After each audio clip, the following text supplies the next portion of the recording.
Amor ritual Julie kaneno yup melorange mauchwiny e Wan Luo television. Kit meneno duju kongwa chao kaneno wiye madiro matipiri e wang tieno matin.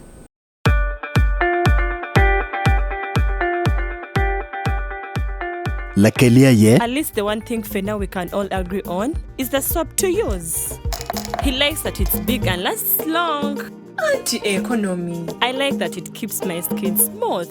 Ate alina echovu. And the children like that. It smells amazing. Everyone is happy. Movit soap comes in 4 fantastic flavors. Movit family soap is truly soap for the whole family. Movit. All day confidence.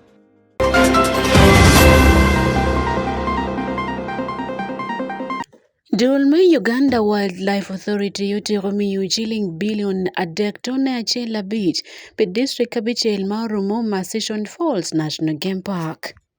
To ensure that the funds released today are utilized properly. Use the monitoring fund to adequately reach project sites.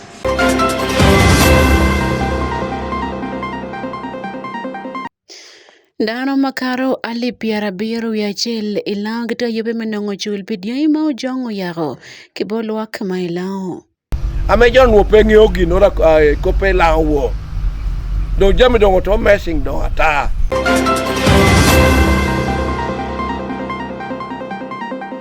Kadong komiti miot moko chek kokero liari kom gamente ni uchul dano malwenyo balo jamigi e West Nile.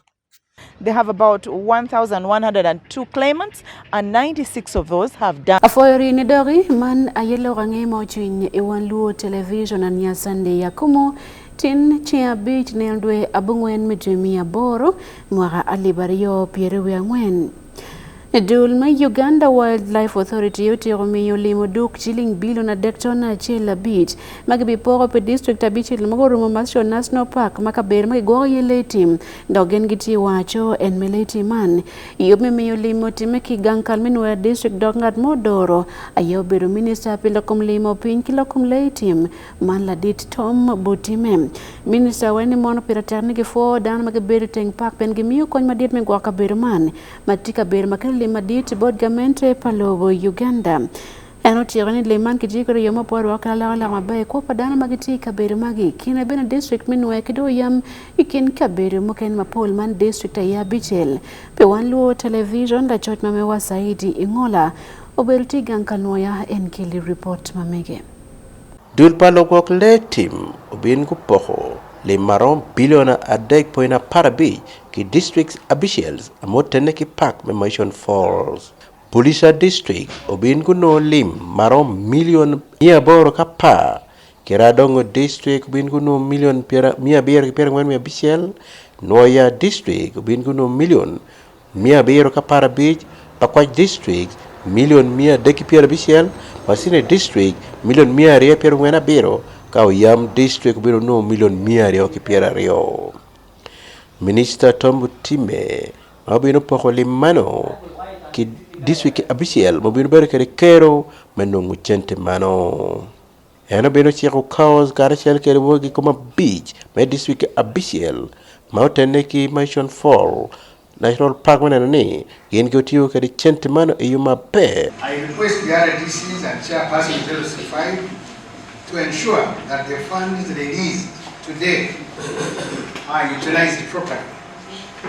Use the monitoring fund to adequately reach project sites and oversee implementation.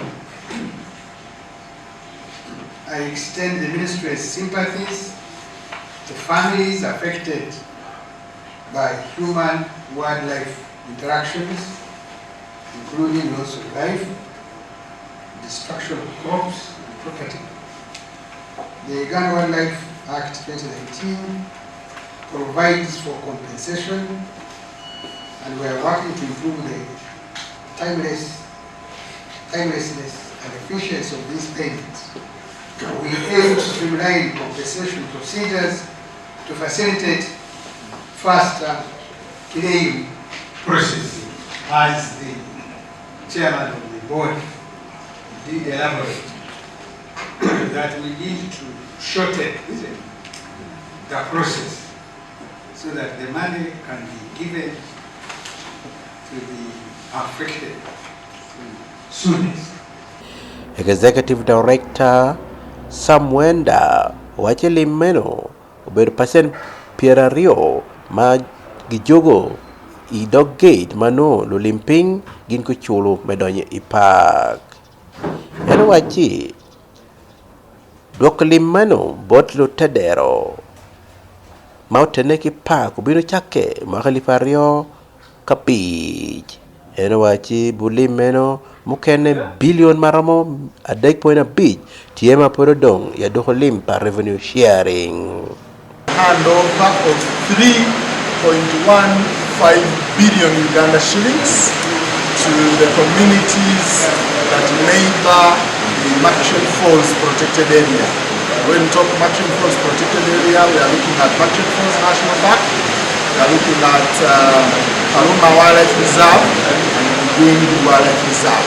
They are surrounded by 6 districts: Moya, Pakwach, Ulisa, Masindi, Yandongo, and Oyam. And they are sharing that money to go into the implementation of community projects. Free Okelo, MP Menoya East, wachi pore kidul palogok le team, mekato karocho, penchigma megi malwere kede liman me revenue sharing. Ena wachi gedogang kwan, otiat, puro yo, bertich pagamente, etenoni chilling man, me revenue sharing, kumkare manu tika lokone, megedo jamo pore gamente metia kotichie. En wache limano pore mekonyo karachal ke rocho kwa palo tedero manu tene ki pag machalo livelihoods. We are witnessing today, ladies and gentlemen, is a beneficial partnership between UA and local governments. And through the local governments, our communities. But I must hasten to say, not everybody understands this concept. Not everybody understands why this money has to go back to them. Not everybody understands the real purpose for this money. Honorable Minister, we also have some little policy question over this money. This money, in essence, belongs to communities who are surrounding the park. And sometimes, because of pressure, local governments around the park do apply the money on things that should have been done by UA or sometimes by central government. We need policy clarification on this matter.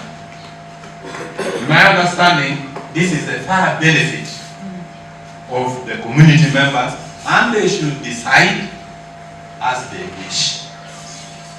For all of us here is how do we promote domestic tourism? Most of our people think tourism is for the whites.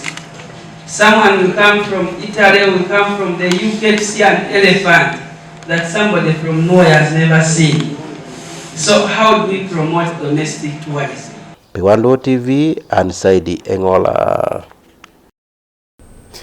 Daro magati karajo padola makiberi toro district kabera makena matiku nyamelo baman gemiti gamento duakchen yup mefonyo mielewe kidong turo goe gae kwan bulotian kwan primary weki gwakete kwa rapalobo del chol gena wane mon karaman dan mapol magati ko yelwak me karaman pingi lokom te kwa mapol palobo del chol kidi kwan te kwa pamon kidong ben jemati loke karaman te pamon te balo matak chol te kwa palobo del chol likina ben en pakarajo padola genda umeti kikel nyoki duakchen fonye man wego migu miltiano kwan me ponje mapigitego ikinati yemiel we kidong loko lep me pajo kit ma George Ofono kelikwere kitoro municipality kuno.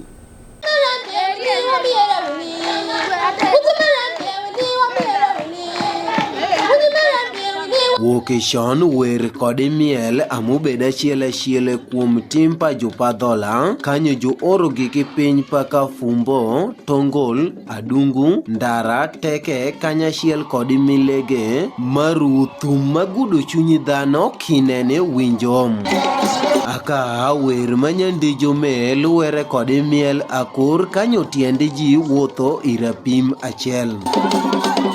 Muzei Patrick Opio Ombude obedo jawer ma oro adungu kodi tongol maruo duondi thum pereng. Go wacho ruan paka obintu fonjere ndijo me ichakrok ma oro magana chiel 14 gi 80 yuchien koro ihola maido fuodi gontie ikatiek mamadala marapena. Achako gime e 85 Ge school matemo kisomie Morkeswa Primary School. Menyo watieko tondo Morkeswa Primary School. Ndijo jema chama nyajo dongo. Edo chief fonjo wan. Tontie joma chajo luoro. Luoro ndijo me. Amon wangare ne an baka jaduong Patrick Opio. Aka luoro. Paka neno chon machango nyado dongo. Aka edo jodongo mager kode de jotimu gime. Aka apa manyo nuangere ni oro 40 gi wange majaduong me minyo pama utieko romo oro 72 nuango siempere yadungu kodi tongol mago wacho ni obedo merin pere makichuthom. Chunya no moke gime menyo wanwango ni megi kiliesa aka mege nyuolrok ma pecho manyapa dola. Mapama wondo wan kirinye tendo ma wane ge jo kuye ndijo manyapa dola jo ti ndijo ma South Arabia jo ti ndijo ma tema woko magemenyo temere pama ke gima wanyata meno ngini to kere gime tima ngaka gime bere ngaka gime riperango me agema jodongo idongo parane oro machanyuole anwango jodongo joliese gi gime aka jo bedo ge kisangala Mungu edawroki Mungu tongiroki Mungu nekiroki pakanyo e pamo wanwange piny mawan. To luoro pa jaduong Opio ane nen pageni ji mafuodi jumio worire thum manyachon onyugik kodi wawuoro pere iluro ginwango ni dongo mapiny kanyachiel kodi bino par chumin manyien onyokwanyo woko tim kodi nyangede manyapadholam. Nwangan nyathi wachere gone chango menyo wadongo wanwango gime timo so gema machawa te machon madongo mawan ini nyath manyake nyuole me be neno me ikiri rueny nwangne paro penu kirurumiye nena ka be bi paro perne iye gime kirame chuny jaduong Opio kende kwanyuoko kiri jono mafuodi jonwango chwe kodi bero itim kodi thene manyapadhola wuokichon. Ang'o monego tim? Onego ketni culture kata timbe oket mbele. Somo ber, dhia sikul, yud somo, yud tiegruok moromo. To kikipar ni culture ni rach. Koro gima leaders nyalo timo. En onego bed ni gin still culture kuom nyithindo gi jite. Nyaka gi tim manyiso ni culture ber. Kik gitim tim mang'iyo culture kaka gima rach. Watieko kifirwa jopadhola mathothi madongo majong'e tene mapadhola to sama dhano thoye apako tho gi gino amomiyo waket wi kitabu wandike. Jome onyopama jometo ne adhuma e oganda oduoke chan mawer miel kodi tuko ikatiek mopokere toko piny mege be kanyo jolwenyo guoko tim kodi thene manyapadhola idiere nyithindho. Waripo nwang'o ni wachweyo tim mawani waketo ingeri marekodi makilemiyo go ruenyi ma nyithindo mawani jonyalo fuonjere kuome to joluo to jonwango ni kere ma paka chango kwarwa gini jotimo paka kitipa mawan kose ariwa ma tienga dola joma kere gi somerini joma kere gi jotel ma somerini jomediti pili government oyeyo pama ni ke kisi kifo kisi timi ma jiju ntie gine paka tim pa jo manya nono pa jo nyalo tingo malo so tuolo no nitie wakwayo nyaka ni jima wani omedi nitie ko nyithindo mawani isomerini aka gino je wanyalo timo loko miyoriwa manitie pama matienga dola ke jo medo wuothi nwango nike joluo gi somerini aka somerini be jomako aka jo nyalo tingo malo. Akari jono ma jotieko weyo kisoma bende wachere ni joteli nonin kamu pokere jonyalo tundo bongi jo ichalin gi fuonji mamakere gi tim kod thene manyachon. Yenga dole wanitie gi ministry matero nyithindo matero moni jonyalo wuok oko riwruok gi kitipin mopokore pama kitipin nitie kirichalini ke jo nwango ni jotieko nyithindo mawan joluo gi jofonjo jochoko jo kanyachiel jokelo jo kanyachiel to jofonjo jo ger ma gwoko piny ma mapadhola gi timi ma mapadhola. Genere ni kinene oriw kanyachiel chan mawer miel kod ituko kanyachiel kod kisoma bino konyo e gwoko ndijo kod thene mapadhola mahola gi holam. Ilokang'ia mochwiny gi Wan Luo TV, an George Ofuono gi Tororom.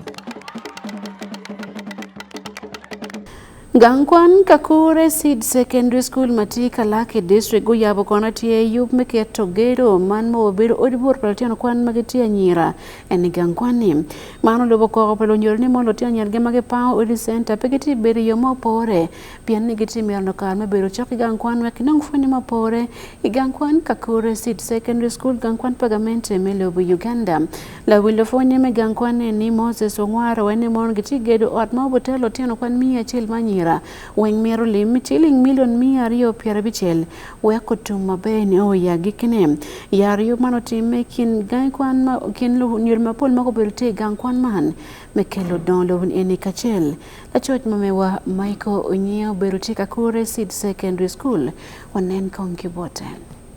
We must all work hard to fight against backwardness.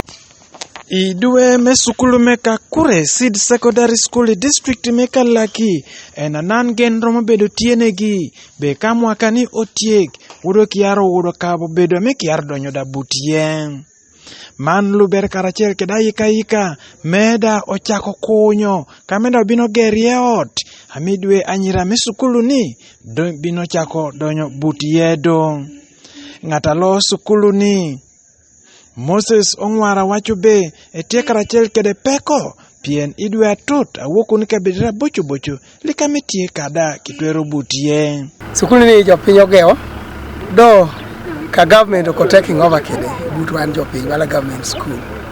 Oko udo be rem tie omiyo tin o tie geno kunyo foundation ara tien gedo be ot manyira mage komito be idwe sigondo twali dwe nyira bin di bedo ka yapi mare jonyual ma Kakure Seed kane tie jonyual geni mwaka nyorosha nyamari dwegi bino pak sukulu kan kamo keto kede mach isukulu kane so jonyual ya ichalere malo nyamari dwegi bino isoma kan utieno kotaw so tini ni wan chokere kane pigano gedo ni sente me jonyual oraro jonyual mogo oraro paka matapalun kakono gin chulo sente me jonyual moko me gin sukulu me chulo sukulu jonyual mogo okwanyo matapalun jonyual mogo okwanya sinye jonyual mogo okwanyo ingaro arab aggregates me gedo so kango udo chunga jonyual pichatu gigi bikonger sukulu jonyual wema de wano tikide matapalun ini yomi so wana sana yamo kede ni tini ni otie kede matapalun trips arba return kanyun do mito matapalun atuna return otare wiare so otie kede poda nok Jotel apapat eno bedo tie meneno be ochako komba me makere karachel kede chako gero kameda idweda bino donyo butien. Minister me batuteso eno wacho be abumenti lika gero ude ameda idwe butie do jonyual kumgi enatwero timo akod ayika gi. This is Kakure Seed School. this is one of the fruits of the program which the NRM government has in its manifesto to have a secondary school in every sub-county. In our policy, we do not, as a government, fund construction of housing facilities for students. We also do not encourage schools to make accommodation compulsory. But we allow schools with the agreement of all the concerned stakeholders. The parents must agree that we want to do this. Once they get that agreement, that mutual understanding, then they can go ahead and construct a hostel. And this is what the BOG and PTA of Kakure Seed School did. They sat down, but you see, it is a very big mistake, really big mistake, for any parent to think that you are going to rent for your child a house and he's going to take his education more seriously than he did when he was at home and you were taking care of him. It's not possible. And with the agreement of parents, it is good that we have accommodation in school where these girls can be supervised just as they would be supervised in their homes. Yekne Wan Bala district, Onene di Pirete. Yeah, in most cases, controlling Atinyako, di Butoko, in a sukulu. Doa mukelo giye, konyo tutuwa. Jonyual dai kum gieno gango akoda ika ni dike wacho be e bino mino isoma midwa nyira ame maro bedo gi atek bedo gi ayot ne gi anga nyinga obeda kelo machile abeda nyual mekane Kakure Seed Secondary School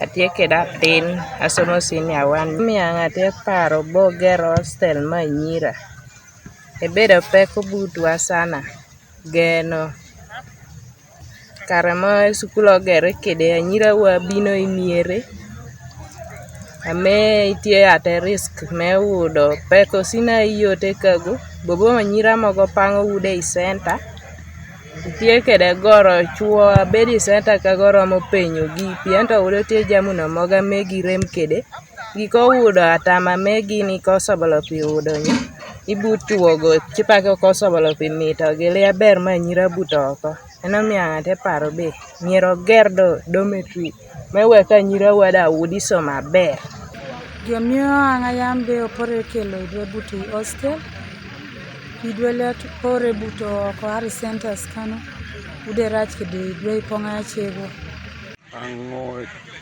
nyinga walu Simon pamako gero o hostel me dwe nyira me skulu me Akure Seed Secondary School chunya yom ya konyo watu twal pigwoko idwe nyira nan me mogo tie pango ne ga panga ude I centers kago idwe nyira wa tie udo peko kede idwe ude me tin girecho so do miyo yaro gwoko idwe wa gi sukulu kane omino daro gida bedo ber doko da bino mino wada jonyual yoto Michael Onyinge pi Wan Luo TV Ikalaki District.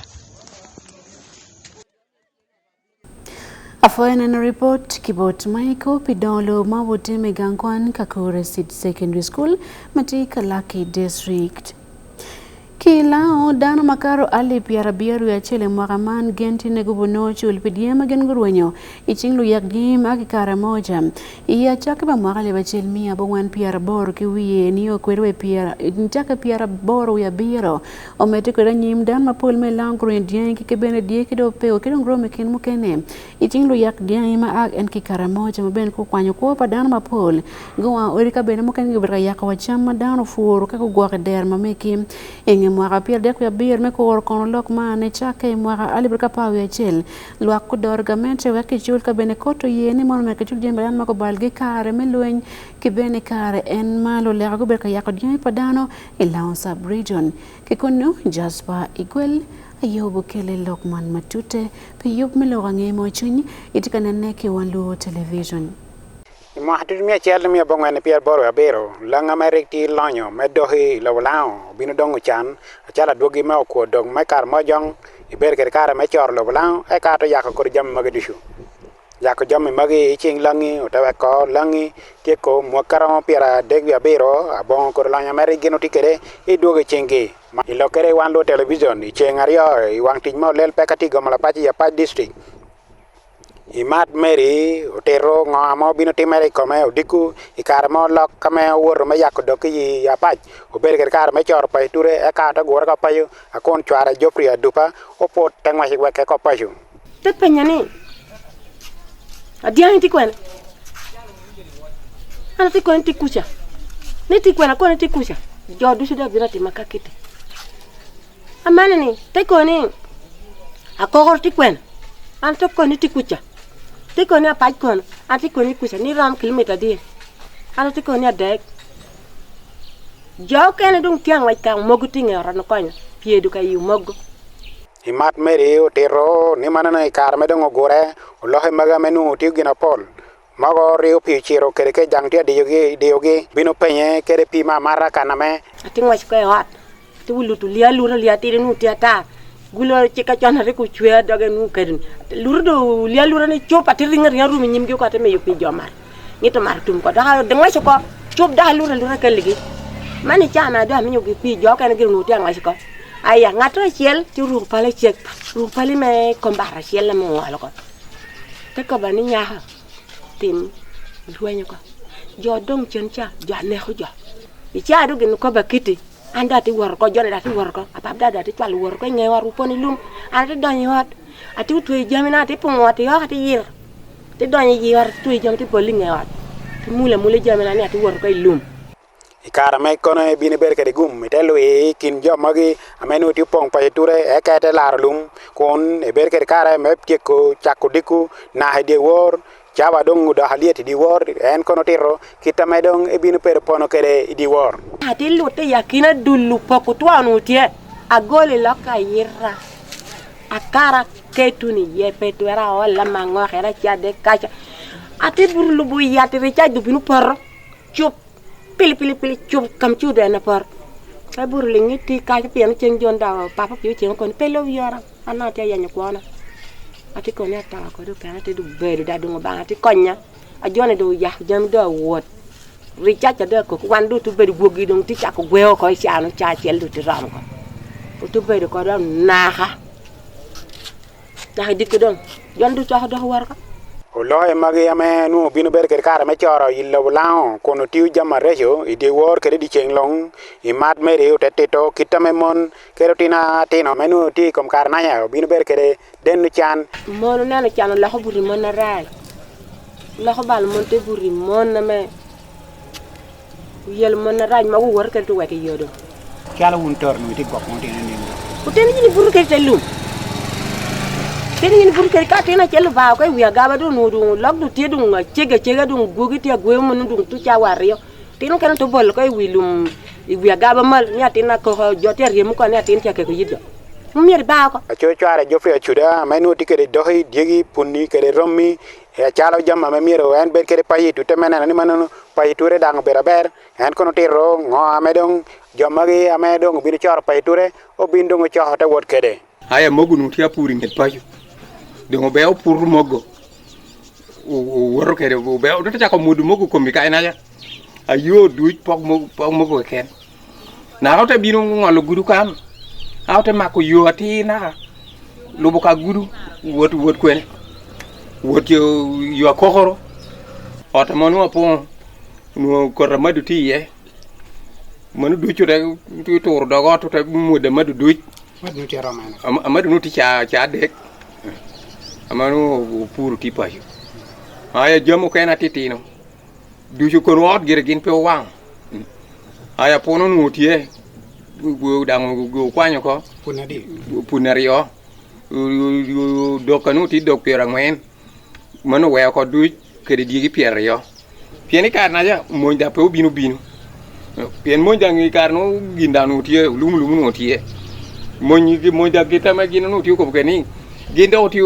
defending lum makar akar jo ame ulak pien man biru kuata jami maga menu en tamani manu bier bedgina me konjo pasiture achuda kono te tito peka dong ane bini dong kere achala dogi me log magi ber kare me yak jami mere du shui pashu anwa tiya tina abichiel tina abichiel ako kaya ya gobe duong mo luonu du boni ko kere oro yonge donga me ogamo jami kire me yori chukute lo ya ko ate kwanyo nyako kene nyaka mo lube endo ate chako dok gori chukul en nyako jo banga te konyo te karro ikwera kanu ate nu manu luoni government gin me wodo university kwata sisi me district en nyako ni na dong te wor kwan university mere makere en mi mai te wor nyima nyim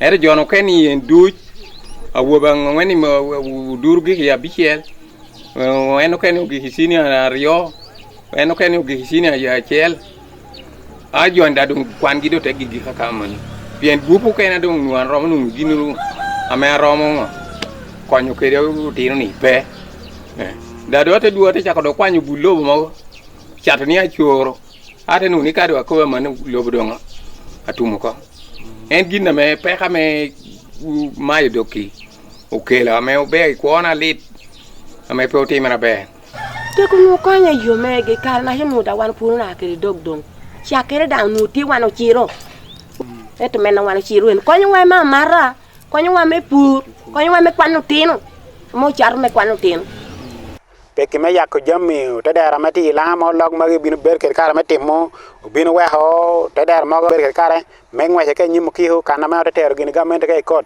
kon ber kare gum te pidu te la gamen ko mana we gamen te binu ber kare me bero chullo jamagi allo be kare jama me gino ruenyo ken dilo ko ara ben ngara kera ben miti do enda pinja chen timi jo tego ubin ruenyo dogi timi ber daro atara launi woto yo bin kari wor penji yo wa ko do ngodo ajula were yo wa nyingi okala tiet mono tushu wani the president dan president eme yo order about attorney general the attorney general ana yeti aloyo ni yo mochen onekrene validating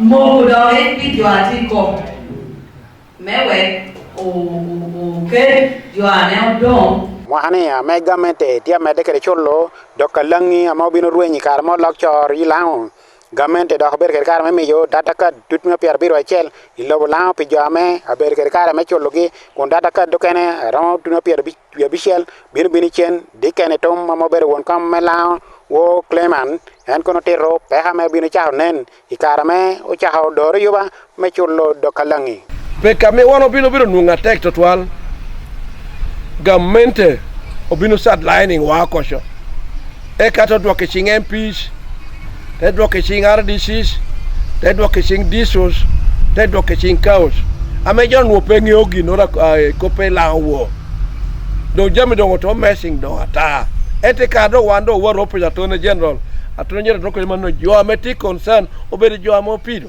etom lo kere wan lo television chengario en kono binu ber kare me yaro ginna me mi o te dero kena me nuti te grupa jo apat binu ber kare me ken ngongo chol I kare mo yabo dogola me chaka chol jo magi ginna mi o jo kene chapo binu kare me chullo gin binu wo record para pore akela no bua gino binu wo record e ka yunge to wise duyo ko te opor ko papora gamente pe miro ko pe apora wan me wa me la wo mi obeda yore chil wan obiro wo record e ka ko tengolo kop me wan to bedo in favor choy to temena ni mano jo dusha mati la ameri ko ber kare gum mara to ro nyi jamege o ber kare bedang me ber kare gum menu ngo chula me gamete chuli kom karman etom o tero ngo me gindo cha hatemo to temena ni mano kop me apo o ber pe ko kom chul man e group me wan obino poko group a dek pino tama ni wan pe mero ber kare chun me wanya obino mio la wo Clement Association otomi yo akelo beti kero bua otomi jo amotego ame agoro America me jo pongo pom gin po no diro me wot to tam ne koro jo ande ngo ma dogi donga karo ame do pola nama doka dunga me wano mio bod jo amotego cho akwao jo ame mier bet ke kara me chulo e tom kono dang de yare o ho e pone jo ama ber ke gum menungo ko chul man ka yindo e bini nuo ni mane mo tutumia chelle mia bongwen ni piera biro we bongwen e doka e duo na ke mo tutumia rio e piera wangwen en na yini pongo ye fom mon yin pe nuo jo amo cha kare mo tutumia chelle mia bongwen ni piera biro we abishel duo chen en na me anuo chen teni bien wala be nuo ni mane jo ari do bino pongo do nama do ata e nuo do ke bino nuo do ke jo kere kara en ari do pongo fome da no mo kono timu ka de ka ken do ke timu ka de rin win wo do kini kwene bedni jama ko karman na me pero nuo chul ti do ngo ber ke kara me gam data kad me apon we ka de ber gin ke kara me nuo chul tom kono tatito ngo ame mir jama gi ber ke kara me timu data kad nya me nuo ni cho will do ka ke pongo ko me pom mi ko come pe cho mi bet pinda pe mi ngato di pe ni ri lo ko pa lo dangamente malo mo ko ne chulo jo kit America me ngoro ke ko pi Wan Luo television jas pegwel ilango sub region Lo member me ot moko chik magawa kidul makilwoni mono government assurance committee ma meknen lo komchul magamento mioro mi bodano kitika government ne lier ni uchuli moduk bodano makoni le kidon koma mekyo bale e karme lwen padul adui elare kumalo melo bo Uganda committee man golimo city me ruwa chiangwen korwati kidul makilwongi ni mono West Nile konyo wo victims kidano makene ben lwenyo yelo ko gi kaber ma pat matie West Nile iloke bolwak la konyo won come committee man Joyce Bagalan Twatwa owani pira technicamente children makoro nding mapolo bene man lupe kipentie pelobo man rule number netimia chel piera biru ya bungwen mamiyo ni mon kam committee mer lup ko chek magamento miyo weki chuldano dan mapol gono per kan mlwen moti me dok ben dan man go beru tie West Nile chuli kilau tesuke sebe umirgamento chulgi pe jema gorwenyo ikare melwen man ikono Robert Ariaka ti ya Arua City enobiruti kachoke man ki komiti mwake Kampala kushia karwati kedana magoronyo jima meki karmelwen i West Nile utimeki ya Arua City Shidu pa komiti na West Nile utieni neno niya ya dhano malem luin pa konyo sendo gin man ginyotho piny mamigi gamente oshulo gim jawang won kom pa komiti ne maneno chikre pa gamente ilembe mishulo dhano Joyce Bagalan Twatwa wach niya ya dhano ma utie kani washu niya ya umako gamente oshulgi umako june niya ya jungio gi chu kanyo andha gitie juma lempa luin pa konyo bede ukare mizendo. Certainly, there's a lot of pain. There's a lot of frustration from the people, from the all claimants, because there's a group that has told us they have about 1,102 claimants, and 96 of those have died. It's frustrating for someone who should have benefited to not benefit, but it is also more frustrating if the family members of that person are also taking a lot of time to get this compensation. Eshimo de wang dhano magitieka ni mitu nwang Akumu kudikum limpa dhano eni umako wigio will. Ministry of Justice and Constitutional Affairs, but you also need to work with the local leaders to verify, because if someone is coming from a particular LC1, a particular sub-county, the local council leaders must be able to identify that person. Someone should have an ID, someone should, someone should be able to go through the verification exercise. So we are Matua Alex won kompa choko pa dhano malem luin pa konyo sendo ni ai kuditenge mirarwa owacho ni ayagi wuotho i office madongo dongo kwe mangati moko maromo bedo ukare miwinjo bangi ubedo dembe. This road between Karuma and the Pakwat, that type we were using lorries, there was no bus. Tata lorry, others pickups, you go by, you reach Anaka, you cross to Gulu. You go 1 week to come back. Coming back 1 week because the road was mud. I want to thank NRM government because I grew in a government. He has done wonders for tarmacking this road. We suffered. As I said, I'm now 60 years. NRM buried my father. These people wanted to riot. They want, because they are not in one party. These people have suffered with them over 30 years, from 2005 up to now. We have not received any call from government, and it is my government. I'm an NRM cadre. always I counsel them. Because they are hungry, they have relatives who are always eyeing me, as if the money is in my pocket. Sam Ondoma jarapidu pa jo eni wachne ya ilobo chol mamegi jumo kende ya kwa mamegi odar ni rwinyo maginwango ngo beru moko kende ikum lembe magitieken rwinyo pire magitieken mitoni ya government of mako bedo kare michologim. This issue has been long overdue because these are people who were affected by LRA war from 1996 up to 1998. And in 2016, the president came here and promised that these people will be compensated. And ever since, from 2016 to date, there is no compensation received by these people. As I said earlier, and as it was in the meeting, there are 1,102 of the claimants or the victims who have been following this money tirelessly. To date, nothing is paid, and about 96 are already dead. Wegi kong pa choko pa jumemba magitie I dilo matungtung pa choko pa jumalempa konyo bedo kare misendo kwa mamiki ikare makonyo ubedo kanilwenyo kwa gamente kuditeng Uganda mayomalo ni ai kudi district matungtung mauti West Nile kibedo tie irombo kukomitine magibedo kukare minyutho lembe magitie kanikadho kudi IEM magiwacho ni ya dhano mirasholi lango man koteso dong judaro kanishologi ento gen podi ginwango go shul moko kende. Later, Luca, a counsel from Attorney General's office, came up to Gulu and informed me on phone. The next destination is Dumani for verification. And then they were diverted back to the ministry. I don't know where the money earmarked at that time for the verification went. It is up to you to investigate. But it is a bit painful to the people, the claimants of Dumani. Many have died, but they have left families behind. Why we are not paid? And where is the money? Up to now, why we are not called back for our money? So, I'm very glad to see you people to reach West Nile today.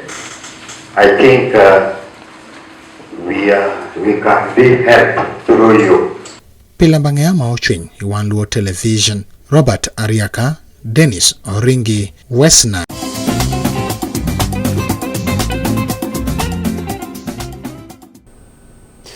Ilawangea biashara dul makiluonge ni Pelere Group magiti kono dulo chel matika tikilufu magiti neno lokomla nyomoya kidonkore mokene mamo aki yego tiaro yub megedo nyoketo gero madit me yobu chuma maobo kono matek biyo nyikore meken makelo mo pedan magiti kumalo melo Uganda chuma man kibigero I la yik West Cell matia Gonga Ward ibade ke la yibi division ni Gulu City onen report keyboard David Magere Ilawangea biashara.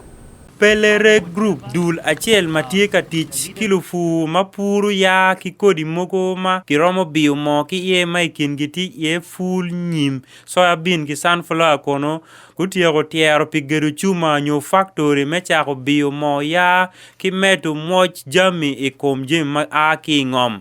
Yub man utime ki la yik West Cell matia Gonga Ward ba dega la yibi division I Gulu City iche ngadek. Biak mikero factory man kongi wajni ti chilling billion achiel tona bichente me Uganda. Kon dulma giluoni Pelere Group gurepe kachiel ki Uganda Development Bank menani olotogi chibu kabiyo mo ya kama bikony lufu makaro alibachiel kuli kumalume Uganda mino kony machalo kit meno. Sandra Letio mana yetie ruot factory man kono oteroni mirigitie metielo kolufu wagunong moch mepu nyopur ya kikori magiromo biomoki iye. The vision is it's going to be a very big warehouse. So from right there to there where we are, it's going to be the factory, the machine. So we're going to have 3 of these. And here we've been told we're installing it's a big machine. It's running on a 3-phase. So it will be doing about 10 tons per 8 hours. So working day and night, that will be 20 tons per day. And we have 3 of them, so we shall have 3 warehouses of this, but also we shall partition them, do a bit of different bits of it, like put structures, but there will be machines running in them, but also the production will be here, storage, and then this basically is going to do production of from the farmers. We have collection centers at the different districts. Then here we process into the different products that we have. And then we have drums, we use them already. We have 250 liters, we have 500 liters, we have buckets, so we fill in them. So some of it will go for exports. Those who want to use this as a raw material and they're buying from us when it's already processed. But also for those who want to do value addition, we shall also be selling some here. But then also with the other plants like the sunflower, the soya, the granules, we're going to do a lot of oils with it. We shall pack a lot of food items which we shall do value additions also from here. Ojazi Juraj Matie Mona Chel Makono Teno Quad Kipelere Group Kono Dong O Mogoni Pere Tecto Twali Luak Meko Malume Uganda Gunyang Be Mati Puruya. I actually asked Sharon this morning, so an average tree, how many kilos of shea nuts you can harvest every year? And you said 45 kilos, right? So when I look at it, one tree can live about 300 years. Yes. And maybe, let's say you can harvest 200 years. Every year you are harvesting those shea nut trees. So into the way ni uro penye kudigu ni tien ya chel madit kilos adi me ya ame yinro kukwanyo kitien yat a chel. So na way ni ka dong maraja dada irom kwanyo kilo piera ngwena beach. Eno tien ya ni inu tien ya romu pero mere mwaka mia dek nyo mia rio anu yin furitika kwanyo ya kiye ku. Yes, so that would give you, I calculated, 33 million shillings of income from one tree. Indiga waini eni bero ping iti uchura mechenne ayini bi ngo kitien ya chela chel million per de kario itien ya din a chela chel.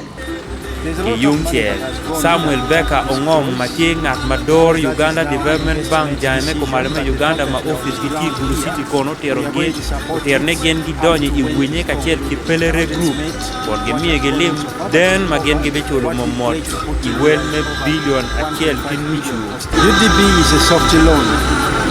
It comes with a grace period and lower interest.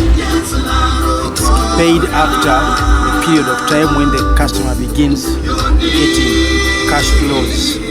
So we give them very flexible periods and terms to enable them to pick up so as not to choke. But it's a loan.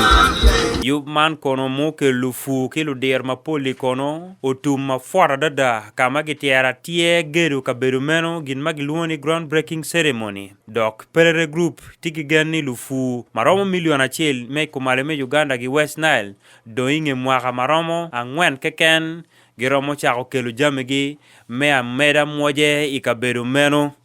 Lok angea i Wan Luo TV David Magere Igulu City. The authority vested in me, in Jesus' name now. 3, 2, 1. We declare construction and factory started. Kajira, tukuona. Vale. Oh, okay. Thank you.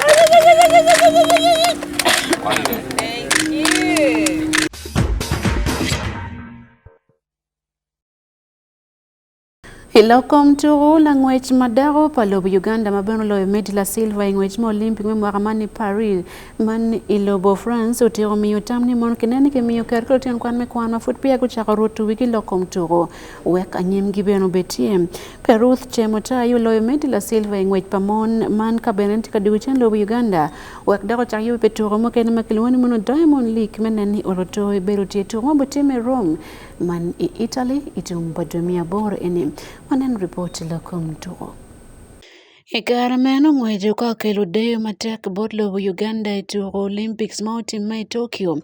Peruth Chemutai yo katika obede kin mon mapigi teko lo Uganda ilokom turo.